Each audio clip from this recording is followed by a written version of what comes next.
What does a successful micro school teacher's business look like? Do they have 10 students at 10K each or 20K each? Do they make twice as much as they did when they were a teacher, 25% more? Is it the same, but they get more control? What does it look like at scale? We have the most data around childcare, so between the ages of 0 and 5. Sure. And, what we've seen on from a childcare perspective, because we're all over the country, so our averages, they're all over the place, but roughly you can go from about $30,000 a year to $70,000 a year. Wow, double. Yeah, a little bit more than double. Yeah.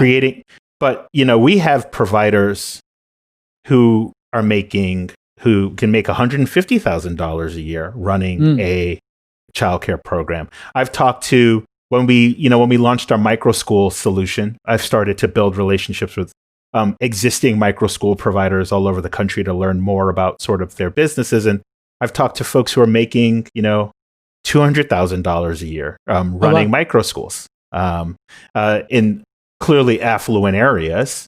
But there's a lot more upside that you have access to running a micro school. What I love about what you're doing is you actually have the pricing on the site. So I just did a search on Wonderschool for my zip code, and looking around the peninsula of the Bay Area, you can see different micro schools from $1,000 to $2,000 a month. I'm sure that depends on how many hours your kids are in, and I'm sure there are 8 kids, but they all make a profile, a beautiful profile where you see the program director, and they've been background checked, what days, the ratio 1 to 3 providers to children. What a great ratio. Yeah. So you've really dialed this in and answered all the questions people would have. And then you even have a great section, Chris, on the site when you're looking at these profiles of the rhythm of the day, 7:30 to 8:30 drop-off, breakfast, cleanup, diaper change, circle time, art, snack, outdoor time, dancing time, dramatic play, free time. You get the idea. Nap time, pickup time. And then you even have the calendar there and admissions and how to apply and to take a tour. You just basically take all that friction out. It really is like looking at an Airbnb. Yes. I'm sure that was part of the inspiration. Yes? That's exactly right. And that's the key as a consumer, right? As a parent, these are things that you expect to see when you're looking for a school. When you're an educator, these are things that are very foreign to you. Yeah. It's very common to find that most schools don't list their price. You have to work so hard to get the price. But these are decisions that we all use when we're making decisions.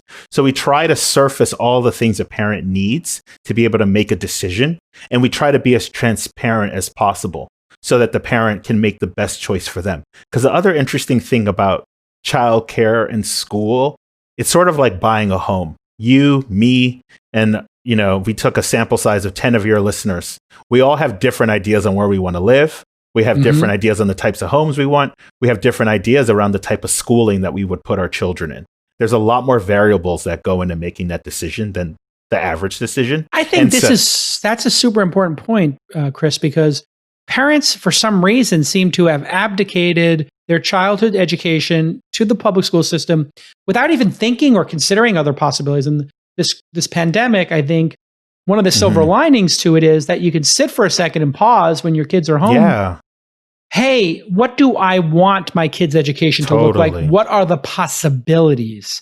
Totally. Because homeschooling, you felt weird, right? Like it felt like a weird thing to homeschool. Yeah. But then you start thinking about I am homeschooling, and what else could this look like? What would it look like if I had a tutor come in twice a week, or an actual teacher come in half the time, or whatever?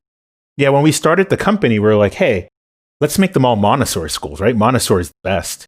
And then we started talking to parents, and that's just my idea of what's the best. Every parent has a different idea. But it really is the best. I'll just be honest, because we're in Montessori, and I agree. Exactly. Reggio Montessori is. But why? Explain what Montessori is. And did you go to a Montessori school when you were a kid? I didn't go to a Montessori school. Why are you enamored with Montessori, and why did you consider I went to a STEM school. Oh, okay. And it seemed to have turned out all right. Yeah, You're exactly. running a tech company, a marketplace. It worked out. I think your parents are pretty happy right now. You're an entrepreneur. You're bold, and you build the future. I like it.